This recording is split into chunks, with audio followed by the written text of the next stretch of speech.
Buenas tardes. Nos vamos acercando al final del curso, pero todavía quedan algunas. Hoy les voy a hablar a ustedes de la vacilación ante las trayectorias posibles. Naturalmente, el concepto de trayectorias, que me parece sumamente importante para comprender la vida humana y que utilizo hace mucho tiempo, lo vamos a considerar hoy en la perspectiva de la moral, naturalmente, que es lo que nos interesa aquí. Hay un carácter que a mí me ha parecido siempre muy curioso de nuestra época. Es la enorme multiplicación de profesiones. Eran muy pocas. En épocas pasadas, incluso relativamente recientes, no digamos para la mujer, en que esto era extremado. Yo una vez hice una enumeración de las profesiones abiertas a una mujer en España en el siglo XIX. Me parece que encontré 10, incluyendo la de reina, que era solamente para una. Pero en fin, era una posible profesión. Esto se ha multiplicado de un modo vertiginoso para la mujer, comparable a lo que ha pasado en siglos respecto del hombre. Pero, en todo caso, las profesiones eran relativamente pocas hasta hace, no sé, unos decenios, quizá hasta la Primera Guerra Mundial, y ahora son innumerables. Pero hay un factor que altera esta situación, y es que antes las profesiones correspondían a formas de vida, a figuras de vida. Es decir, aproximadamente cada profesión tenía un estilo de vida, incluso hasta épocas bastante avanzadas había una cierta manera de presentarse, una manera de vestir, por ejemplo. Se podía distinguir muchas profesiones por su manera de vestir y por un estilo general de vida. Ustedes conocen seguramente un libro francés muy interesante, yo creo que luego fue imitado en España y además con mucho acierto, uno que se llamaba Los franceses pintados por sí mismos. Después se publicó en España Los españoles pintados por sí mismos, y luego hay un nuevo libro que era Las españolas pintadas por los españoles, que planteaba la cuestión acerca de la mujer. Eran libros ilustrados con dibujos, son libros publicados a mediados del siglo XIX y son de mucho interés. Hay unas semblanzas escritas por escritores franceses, en un caso españoles en otro, muchos de ellos muy notables y que han sido muy conocidos y famosos, y había, por tanto, como una especie de galería de tipos humanos que correspondían a las profesiones, pero que eran formas de vida, eran tipos humanos bastante distintos. Y ahora ocurre lo siguiente: las profesiones han aumentado mucho, se han multiplicado, pero los tipos de vida no corresponden a las profesiones. Al contrario, diríamos que hay un solo tipo de humano que corresponde a una pluralidad de profesiones. Es decir, hay profesiones muy distintas como tales, pero los individuos que las profesan son semejantes, tienen caracteres sumamente parecidos. No es fácil ahora adivinar la profesión de una persona por su aspecto, por su conducta, su manera de comportarse, lo cual naturalmente tiene una condición sumamente curiosa, porque significa, en cierto modo, un enriquecimiento profesional al hombre y a la mujer, repito, todavía mayor en proporción. Se le abren una serie de caminos profesionales incomparable con lo anterior, pero sin embargo hay un cierto empobrecimiento de las formas de vida, lo cual hace que las sociedades modernas sean más homogéneas y en cierto modo más monótonas, lo cual evidentemente hay elementos externos, si quieren ustedes, por ejemplo, lo que se llama el pintoresquismo. Bueno, por ejemplo, los trajes populares, eso ya dejó de usarse bastante pronto, o perviven solamente, por ejemplo, para fiestas. Hay los trajes regionales, los trajes populares, pero que se usan en ciertas fiestas nada más, nadie los usa habitualmente. Pero hasta hace no mucho tiempo, hasta finales del siglo pasado, incluso quizá comienzos del siglo XX, había una variedad, repito, de maneras de presentarse, de costumbres, de gestos que diferenciaban a la humanidad. Esto hace, por ejemplo, que lo que podemos llamar las carreras, en el sentido, ustedes saben que la palabra carrera tiene el sentido antiguo latino del cursus. Había el cursus honorum, por ejemplo, que era una carrera de los puestos administrativos o políticos. Después, la palabra carrera en español se fue restringiendo a cierto tipo de profesiones superiores, por ejemplo, las universitarias, mientras que otras profesiones que requerían también un adiestramiento no se llamaban normalmente carreras. Hay casos curiosos. Por ejemplo, ustedes piensen en las maneras de nombrar la retribución. Por ejemplo, la palabra sueldo, a diferencia de la palabra salario o la palabra jornal. Jornal es, como su nombre indica, la paga diaria, la paga que se paga diariamente.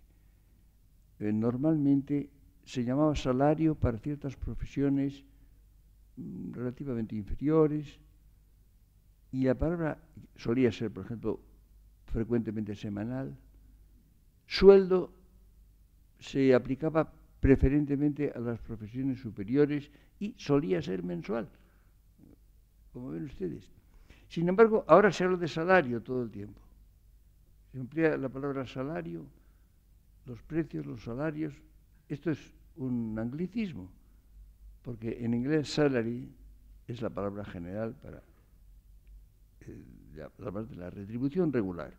En cambio, hay, por ejemplo, otro tipo de cosas, por ejemplo, lo que se le paga a un médico o a un abogado, se suele llamar honorarios.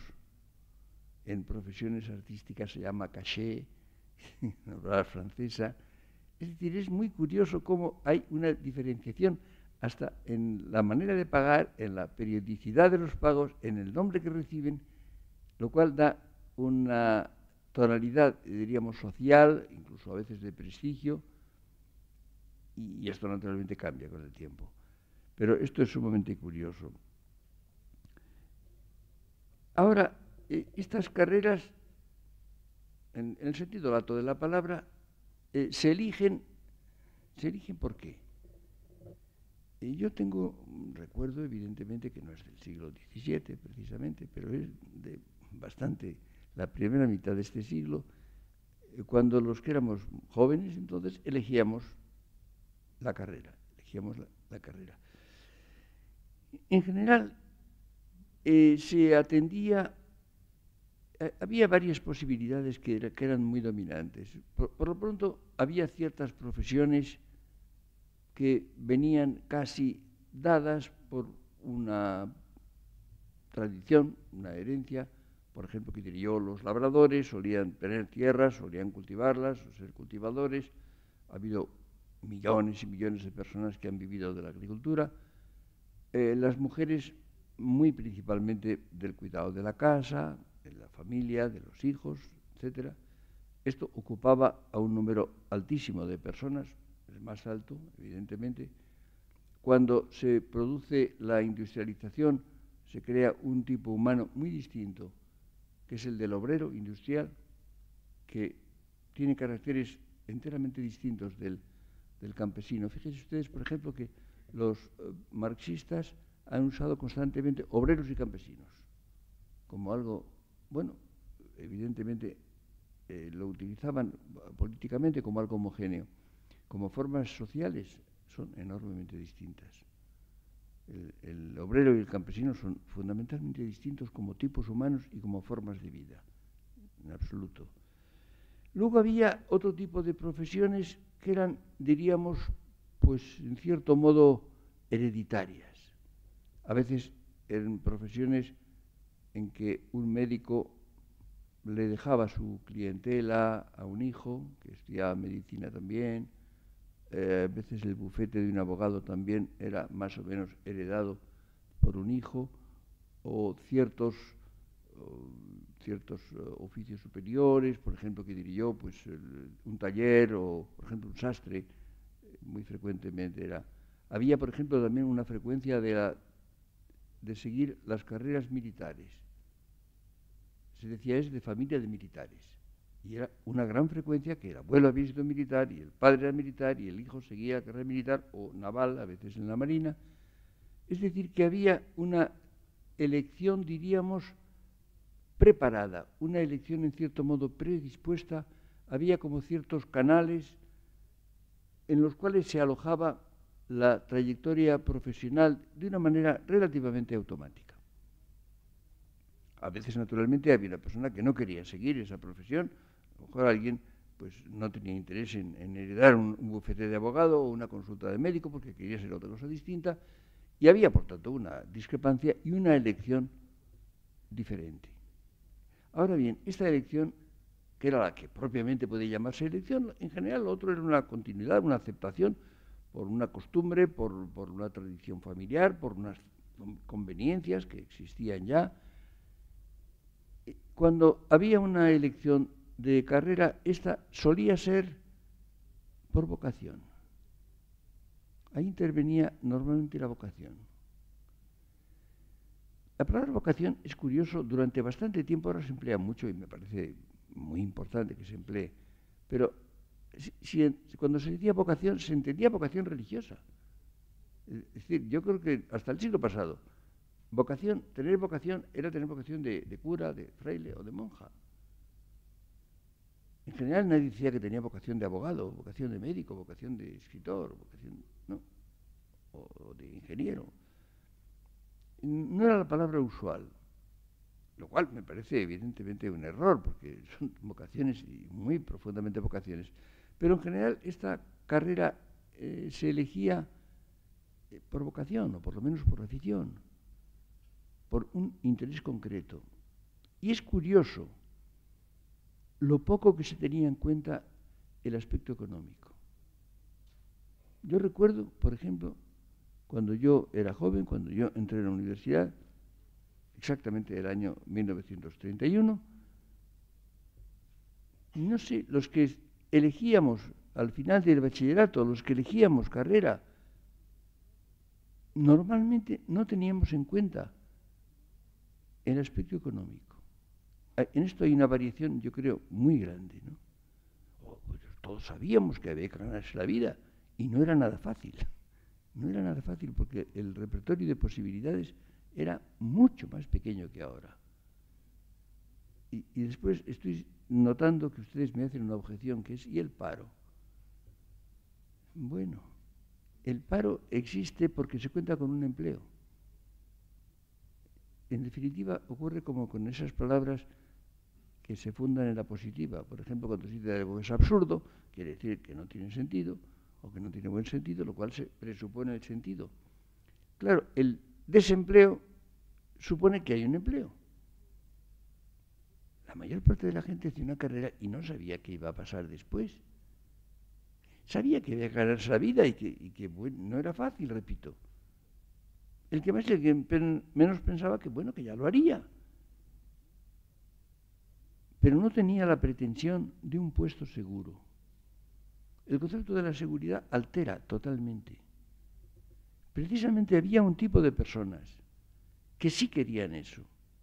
Son las gentes que buscaban una palabra que a mí me producía siempre un poco de estupor, un destino. Nada menos la palabra destino. A lo mejor era pues de empleado de ayuntamiento, de tercero oficial de una secretaría. Pero es de un destino, la palabra destino. Parece el fatum, ¿no? Me parecía un poco desproporcionado emplearla para esto. Pero había gentes que lo que querían era un destino, y se solía añadir un destino seguro. Por ejemplo, una persona que ingresaba en la administración y que era funcionario, ese tenía un puesto seguro, puesto permanente, con un sueldo, en general pequeño, pero un sueldo, y tenía además derecho a jubilación y viudedad y orfandad, en una palabra, seguridad.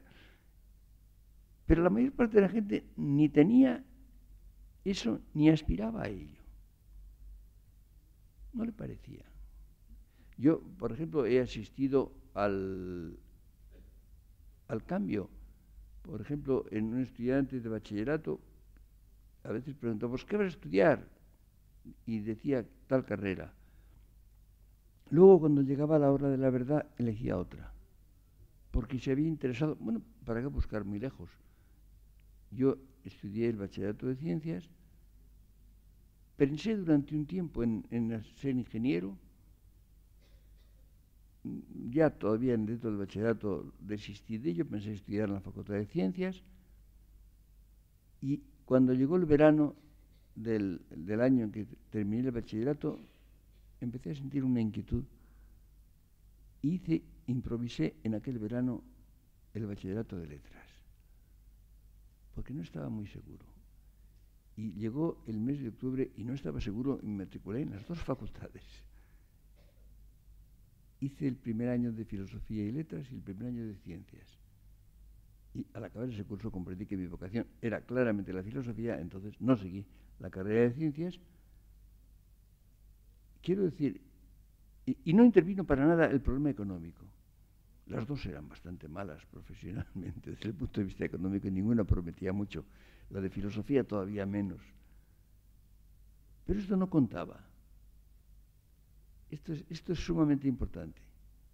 Es decir, se tomaba la decisión muy fundamentalmente por lo menos por afición, en un caso más interesante, por vocación, o bien porque había ciertas carreras que tenían algún prestigio social general o dentro de un grupo. Por ejemplo, una carrera que he tenido en España ahora tiene menos, pero ha tenido un prestigio inmenso, era la de ingeniero, especialmente de caminos. Y esto se debe en gran medida a Galdós. A Galdós yo no comprendo cómo no le ha hecho un monumento en las escuelas de ingenieros, porque lo merece desde luego. Para Galdós el héroe es un ingeniero, sobre todo de caminos. En segundo lugar, el médico. Son las grandes figuras en Galdós. Y esto daba mucho prestigio, naturalmente. Luego eran, bueno, profesiones en general bastante bien remuneradas. Por ejemplo, las muchachas consideraban que era un buen partido.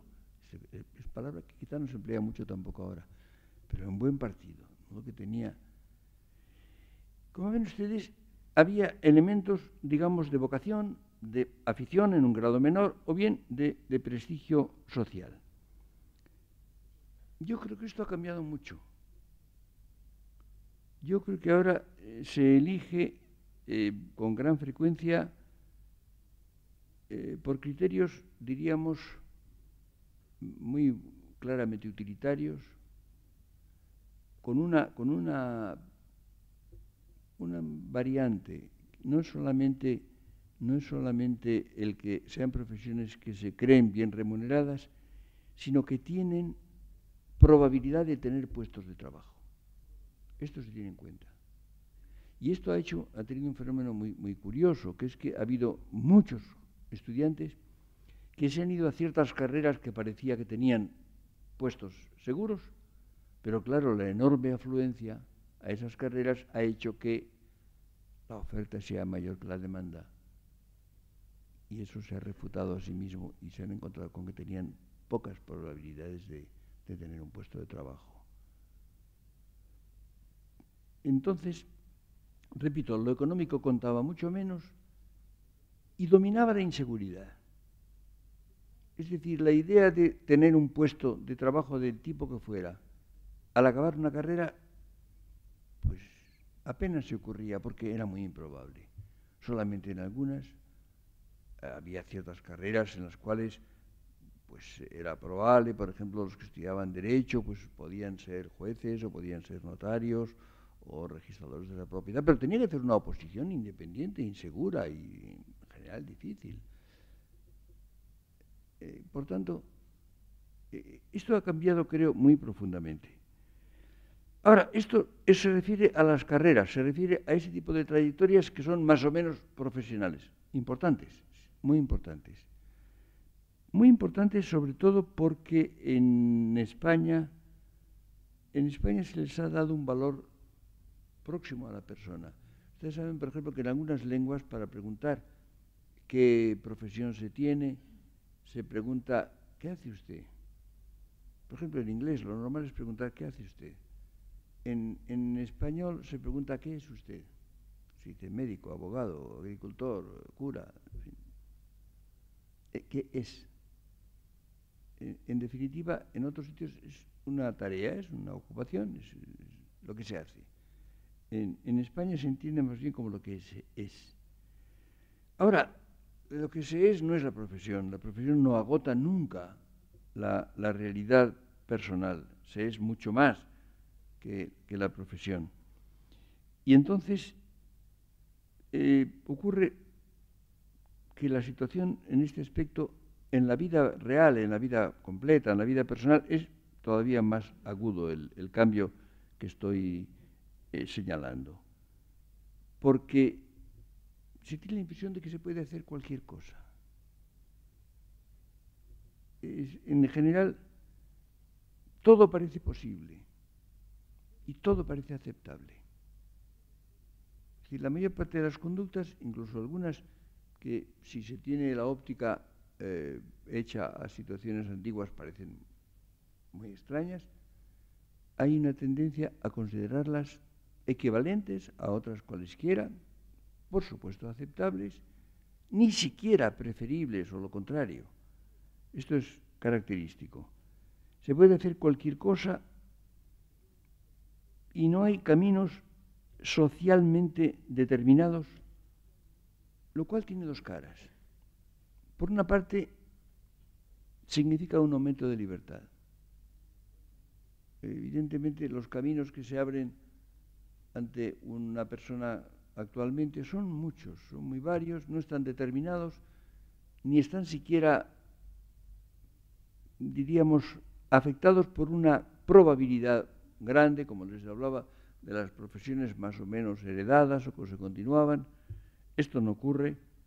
En el caso de la mujer esto todavía se ha acentuado mucho más. Lo cual, naturalmente, hace que haya un horizonte de libertad incomparablemente mayor. Pero con una condición, que se sea libre. Creo que hay una distinción que para mí es absolutamente esencial entre tener libertad y ser libre.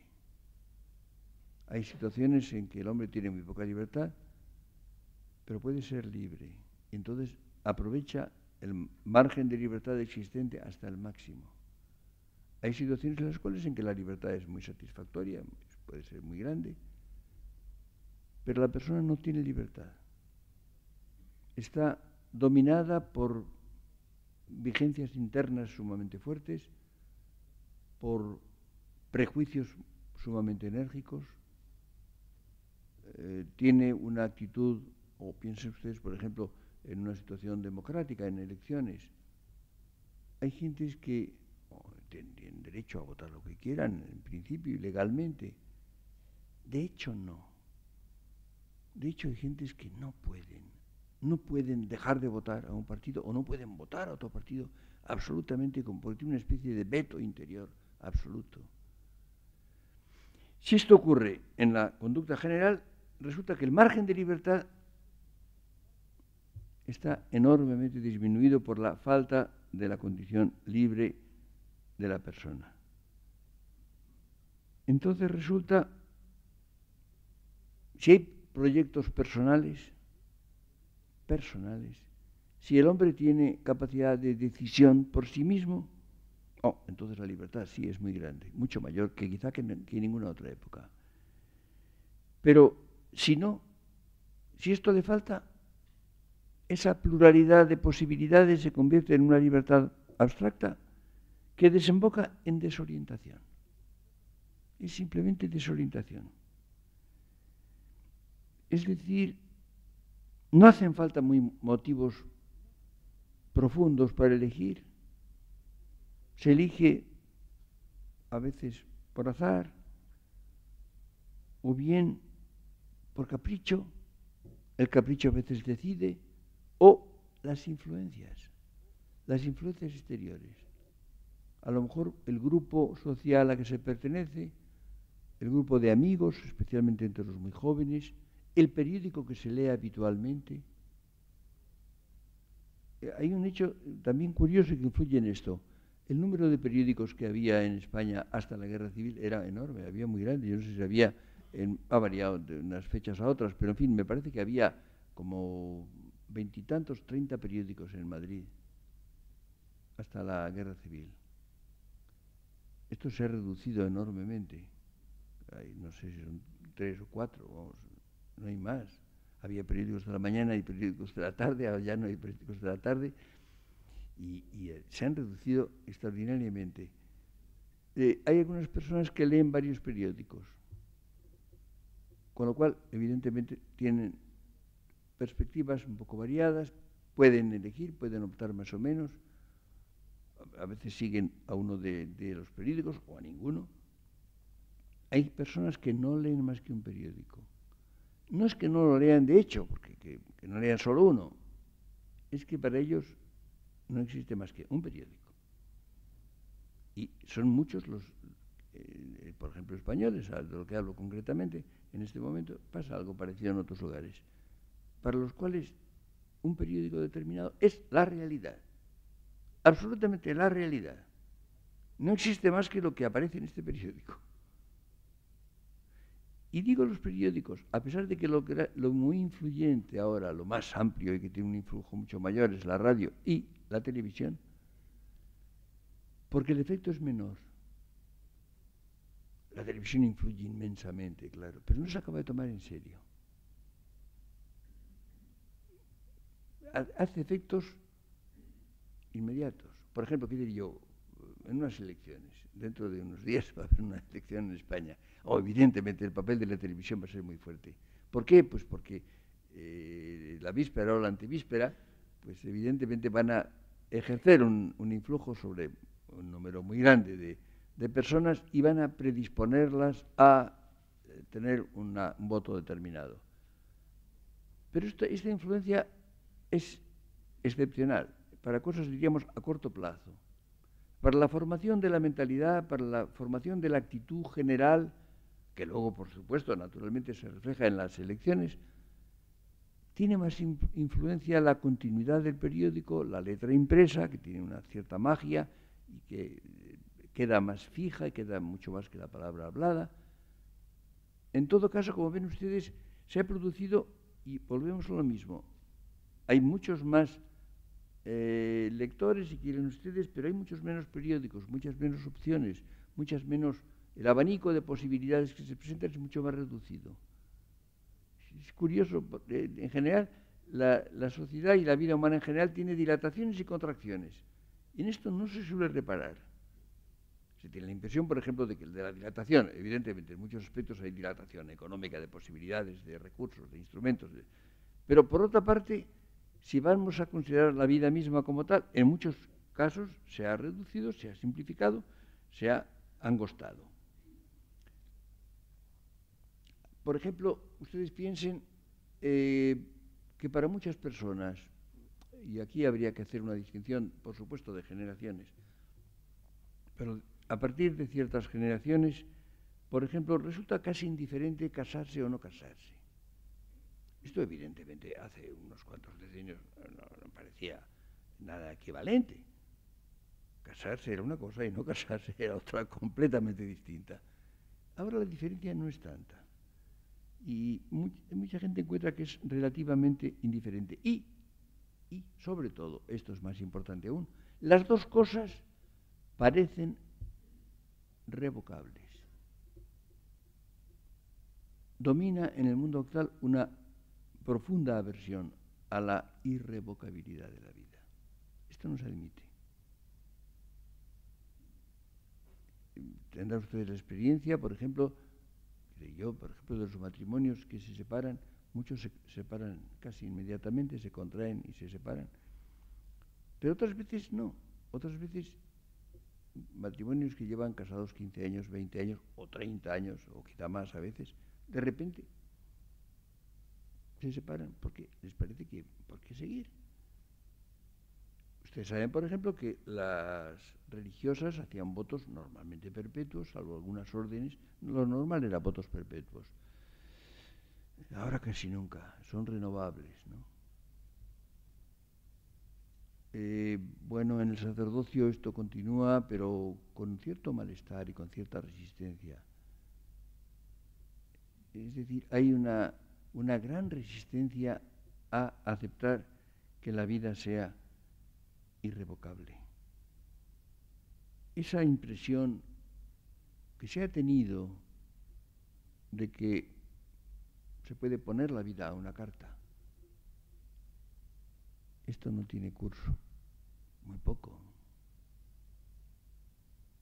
Poner la vida a una carta. Es decir, jugarse las cosas, jugarse la vida a algo, ¿no?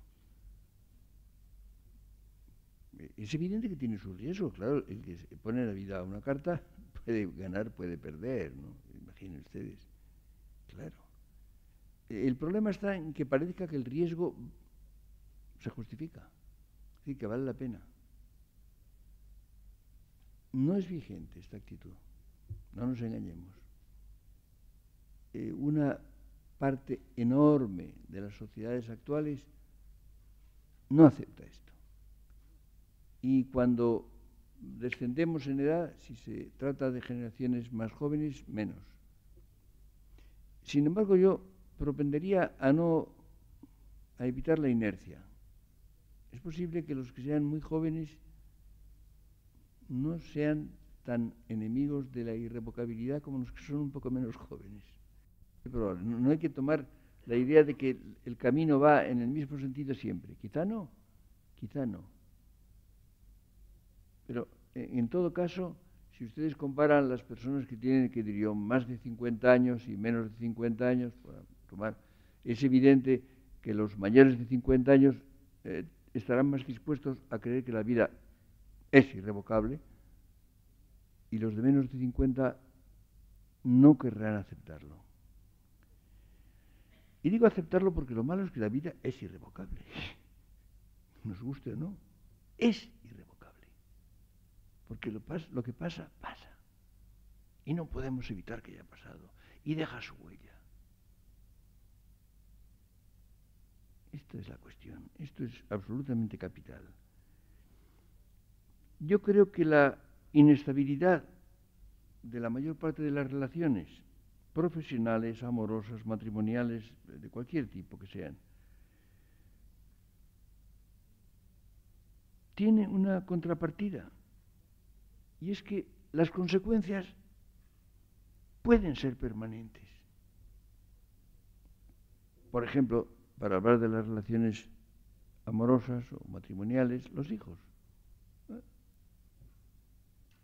Claro, dos personas pueden unirse de un modo u otro, con matrimonio o sin matrimonio, y pensar que, bueno, que al cabo de un poco tiempo, que por qué continuar y cada uno se va por su lado. Sí, pero resulta que a lo mejor han nacido unos hijos. Y estos están ahí, claro. Y descomponen la fiesta. Claro, es uno de los motivos de que no nazcan niños. No nazcan muy pocos. Uno de los varios motivos. Hay muy varios. Y habría que aclararlo. Una de las cosas, ustedes piensen, por ejemplo, que el hecho de que Europa se esté quedando sin población joven, ustedes saben que siempre se hablaba de la pirámide de las edades. La pirámide de las edades tenía una base muy amplia y se iba avanzando hacia una cúspide muy estrecha. Ahora pasa lo contrario. Es decir, cada vez que un sociólogo hace una pirámide de las edades es una pirámide invertida. Es decir, hay muchos viejos y muy pocos jóvenes y muy pocos niños.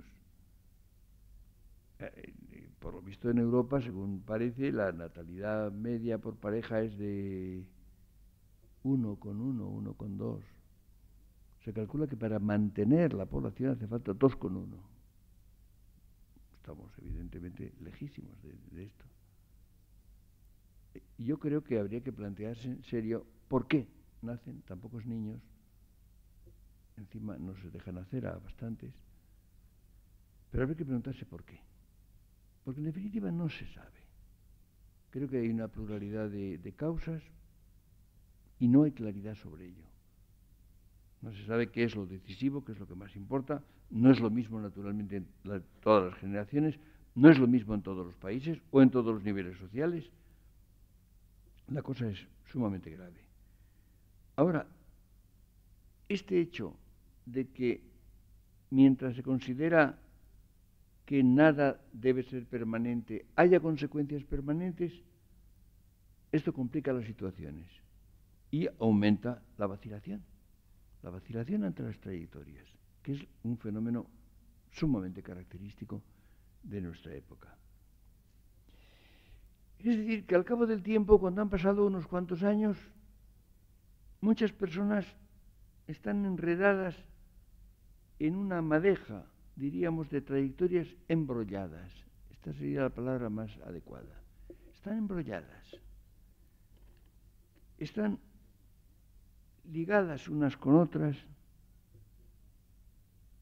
Están en relaciones de conexión muy complejas. En definitiva, no se sabe qué hacer. Si ustedes miran un poco, si ustedes piensan un poco entre la gente que conocen suficientemente para tener idea de cuál es la configuración de su vida, verán ustedes cómo hay un tanto por ciento muy alto de personas que en definitiva tienen esa situación, diríamos, de embrollo de las trayectorias. Y en definitiva no saben muy bien qué es lo que deben hacer o qué es lo que pueden hacer. ¿Cuál es la reacción habitual? La más frecuente, aunque parezca extraño, es la indiferencia. Bueno, ¿qué más da? Ustedes fíjense que hay un giro que se ha puesto de moda. La lengua siempre a mí me interesa muchísimo porque es muy reveladora. Hay un giro que me es muy antipático lingüísticamente, pero que se usa todo el tiempo, que es pasar de. Eso, paso de tal cosa, paso de tal otra. Hay otro giro próximo que también me fastidia bastante, que es cuando queremos decir que algo depende de algo o que tiene una condición, o que dice esto pasa por, pasa de o pasa por. Son dos giros muy pobres, lingüísticamente bastante poco bellos, pero me parece que los dos son muy significativos. Unas cosas pasan de, no me importa nada, es indiferente, ¿qué más da? Y los otros, todos los grados, todas las formas de condicionamiento, de causalidad, de finalidad, se engloban en el pasar por. Si yo digo que el camino de mi casa aquí pasa por la calle de San Bernardo, eso tiene sentido, pero se aplica a todo en general, ¿no? Y claro, les decía a ustedes que la vida es irrevocable. Lo es ella. Nadie tiene la culpa. Lo es. Y es inútil negarlo, porque uno se encuentra con que lo es. Y resulta entonces que esa estructura se impone. Una persona que ha actuado sin aceptar esa irrevocabilidad, al cabo de unos cuantos años se encuentra que ya no está en esa situación juvenil que podemos llamar disponibilidad. Ustedes fíjense que el joven tiene ante sí abierto un horizonte que parece ilimitado, y es así porque todavía no es casi nada. Spinoza decía, omnis determinatio negatio est. Toda determinación es negación. Claro. Cuando yo me determino, evidentemente, al mismo tiempo, renuncio a otras posibilidades.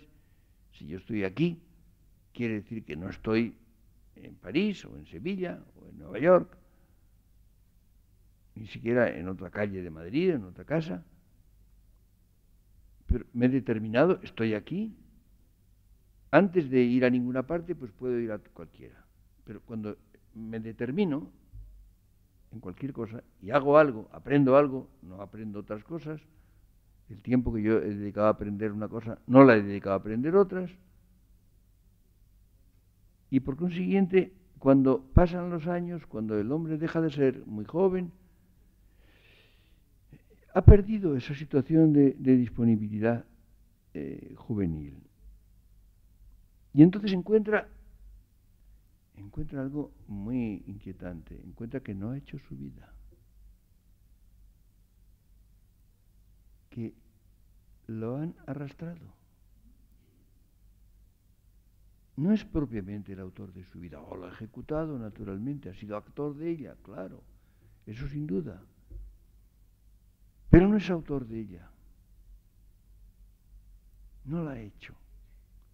La han hecho, bueno, las cosas, las presiones, las vigencias sociales. Recuerden ustedes el famoso dicho latino, fata volentem ducunt, nolentem traunt. Los hados, es decir, el destino, al que quiere lo conducen, al que no quiere lo arrastran. A veces esa vida que se ha hecho tiene autor o autores. Empieza a haber un poco menos, pero ha habido unos años tremendos de influencia de algunas personas, lo que yo llamaba definidores de jóvenes. Esto es una cosa muy curiosa, ¿no? Definidores de jóvenes que explicaban cómo los jóvenes son y cómo deben ser, y negaban la condición de jóvenes a los que discrepaban. Si no se ajustaban a esa pauta, no eran jóvenes, le negaban la condición de juventud. Yo creo que esa profesión está un poco de capa caída ya, me parece. Y yo me alegro mucho. Pero ha tenido un influjo inmenso. Inmenso. Yo he recordado a veces, por ejemplo, he recordado un ejemplo de una vez que hablé con un filólogo, un licenciado en filología española, y no sé, nombré a Damaso Alonso y me dijo, no conozco. Yo me quedé profundamente asombrado. Dije, ¿qué dice usted? No, es que nos han dicho que no hay que leerlo. Y le dije, mire usted, aparte de que es un gran poeta, Damaso Alonso es uno de los 3 o 4 filólogos que hay en Europa más importantes. Ser licenciado en filología y no conocer a Damaso es algo tan absolutamente incomprensible. Pues bien, esto se ha hecho, esa actitud de los disuasores, que es de una profesión también, los disuasores. A esto no hay que leerlo. Bueno, ustedes imaginen hasta qué punto esto puede perturbar la vida. Puede uno encontrarse con que no la ha hecho, sino que se la han hecho a veces esas influencias vagas, a veces influencias muy concretas, muy precisas. Pero claro, esto produce un malestar extraordinario. Y entonces, ¿qué es lo que ocurre? Hay una gran vacilación frente a las trayectorias. Pero claro, la consecuencia inevitable es que las trayectorias ante las que se vacila pierden importancia. No olviden ustedes que la importancia es la gran categoría de la vida humana. Las cosas que importan o las que no importan, las que importan más o las que importan menos. Y entonces esto disminuye el grado en que la vida es nuestra, la propia de cada cual. Si las trayectorias que yo sigo pierden importancia, mi vida entera pierde importancia, porque es menos mía. Si las trayectorias en las cuales yo entro, en las cuales me embarco, que sigo, son realmente mías, he puesto mi vida en ellas, o tienen realidad, y mi vida tiene realidad, que puede ser negativa, puede ser frustrada, puede ser infeliz. Eso por supuesto. No es seguro. Pero recuerden ustedes cómo hemos hablado de la intensidad de la vida como criterio moral. Recuerden ustedes cómo veíamos que la intensidad de la vida es una condición de enorme valor moral. Una vida intensa es, en esa medida, valiosa. Hará falta que tenga además otros caracteres, pero su intensidad es un valor capital. Una vida que carece de intensidad es mucho menos valiosa, porque es mucho menos vida. Esto es capital, ¿no? Ahí se tiene una visión, diríamos, abstracta de las trayectorias. Y entonces parecen intercambiables. Pero justamente eso es lo que no pueden ser las trayectorias. Las trayectorias no son intercambiables. Solamente en grados extremos, en casos extremos. Ustedes piensen, y además tampoco son intercambiables, ustedes piensen en una trayectoria que queda frustrada. Queda frustrada por condiciones exteriores que la hacen imposible. Ustedes piensen, por ejemplo, una persona que tiene vocación política y en su país acontece pues una revolución, por ejemplo, un tipo de dictadura que excluye la vida política. Evidentemente no puede. ¿Puede esta persona verse obligada, por ejemplo, a emigrar? Lo que hubiera sido una normal trayectoria en su vida queda frustrada. Evidentemente podrá encontrar otra trayectoria que también lo atraiga, que también lo pueda satisfacer, incluso a veces descubre que es algo mucho más importante, mucho más interesante. No se ha visto en general, porque casi nada interesante se estudia, es curioso. Por ejemplo, habiendo un ejemplo tan notorio como ha sido, por ejemplo, la emigración política, las varias emigraciones políticas españolas de este siglo, ¿no? Casi nadie se ha preocupado de estudiarlas desde el punto de vista de las trayectorias. ¿Qué han hecho? Por ejemplo, han renunciado a unas trayectorias, han elegido otras, han abrazado o inventado otras. ¿Con qué grado de autenticidad, con qué grado de acierto? Sobre esto no se tiene idea.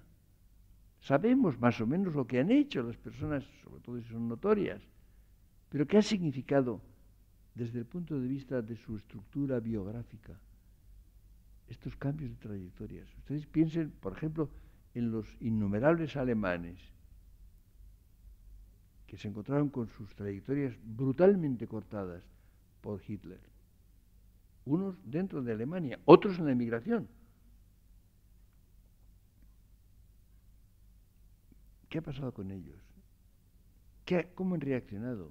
¿Cómo han llevado su condición de alemanes, por ejemplo, o sus profesiones, que no eran posibles, que han tenido que realizar de otra manera? Ha habido, por ejemplo, muchos que han escrito, han hecho una obra importante, sí, pero no la han hecho en alemán, por ejemplo. Han cambiado de lengua. Ha habido, por ejemplo, un número muy grande de autores alemanes que han escrito en inglés. Lo cual es muy importante, porque el inglés es muy distinto del alemán. Escribir un libro en inglés no es igual que escribirlo en alemán. Los libros son incluso intelectualmente muy distintos. Como ven ustedes, casi todo lo interesante está por estudiar. Es una cosa que a mí me parece inquietante, ¿no? Hay una cantidad de cosas que son muy interesantes, que valdría la pena saber qué pasa con ellas. No sabemos. En general no sabemos.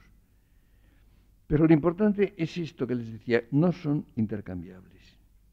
Ahora, esto va, el tomarlas como intercambiables va contra su condición intrínseca. Y esto es causa muy frecuente de infelicidad. O de que la felicidad tenga una intensidad inferior a la que podía haber tenido. No es lo mismo. Ha habido, por ejemplo, un tipo de migración frecuente, por ejemplo en España ha habido muy frecuente después de la guerra. Ha habido gentes que no tenían necesidad de emigrar, pero por ejemplo, se ganaba más en algunos países. En algunos países de América, por ejemplo, los sueldos eran muy grandes y se ganaba mucho más dinero. Entonces pensaba una persona, pues me voy a hacer tal profesión, voy a actuar como médico, o profesor, o industrial, o en un país en que se paga mucho más el trabajo, sobre todo si es cualificado. Voy a ganar dinero, voy a ahorrar dinero para volver a España con dinero y poder hacer tener una vida mejor. Pero yo me acordaba del romance de Abenamar, moro de la morería, que dice, el día que las labraba, 100 doblas ganaba al día, y el día que no las labra, otras tantas se perdía. Esto ha actuado sobre tanta gente que no tenía ningún gusto por estar en el país en que vivía, que no le gustaba, que además hacía un trabajo que a veces no le atraía mucho. Sí, pero ganaba 100 doblas, y el día que no las labra, otras tantas se perdía, y seguía enseñando o lo que fuera, o ejerciendo su profesión, otro año más, y luego otro año más. Y cuando por fin se decidía a volver, pues no sé, había pasado lo mejor de su vida y a lo mejor encontraba que no había valido la pena. ¿Comprenden ustedes? Esto ha ocurrido mucho, ha sido muy, muy frecuente. Es decir, la felicidad es muy problemática, es muy insegura, depende evidentemente de mil azares, de condiciones, pero también depende de que el hombre ponga su vida a una carta, de que el hombre elija lo que realmente le importa, que dedique su vida a la vida siempre de dedicación, que la dedique a lo que para él vale la pena, para él, no lo que se supone que vale la pena, sino lo que realmente para él vale la pena. Yo creo que una de las cosas más importantes es tener en claro qué es lo que de verdad le importa a uno. Yo creo que eso lo he tenido claro bastante, casi siempre. Es cierto. Y hay una cantidad de cosas que no me importan nada. Y otras me importan enormemente. Que no son las que oficialmente deben importar. Mi escala personal, la verdad es que no coincide mucho con lo que normalmente se supone que debe ser importante. Pero, no sé, he procurado ser fiel a lo que realmente a mí me parecía importante. Como ven ustedes, la adhesión a las trayectorias es ahora frecuentemente muy débil, porque se eligen, se abrazan con pocos motivos, por motivos exteriores, y ello hace que se resienta mucho un sentido que había antes bastante más que ahora, no digo que fuera muy excesivo, que era el sentido de lealtad o el sentido de fidelidad. Sería curioso saber en qué medida se estima la fidelidad a algo. ¿En qué sentido se estima la lealtad? A lo que sea, insisto, no me refiero a los contenidos, sino a la lealtad o la fidelidad en todos los órdenes. Ustedes piensen que hay conceptos que han sido capitales, se han entendido como muy importantes, por ejemplo, destino, vocación. Están en cierto peligro de desvanecerse. Se usan poco, incluso se rehuyen bastante. Ahora, ¿qué pasa con la moralidad? No tiene mucho que ver esto con la moralidad en el sentido de los actos.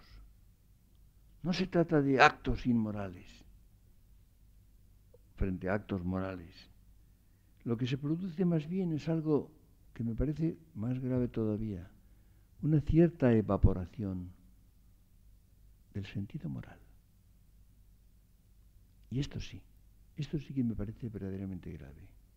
Ustedes piensen, la difusión general, no digo general en sentido absoluto, pero generalizada, diríamos, de lo que se puede llamar sentido moral.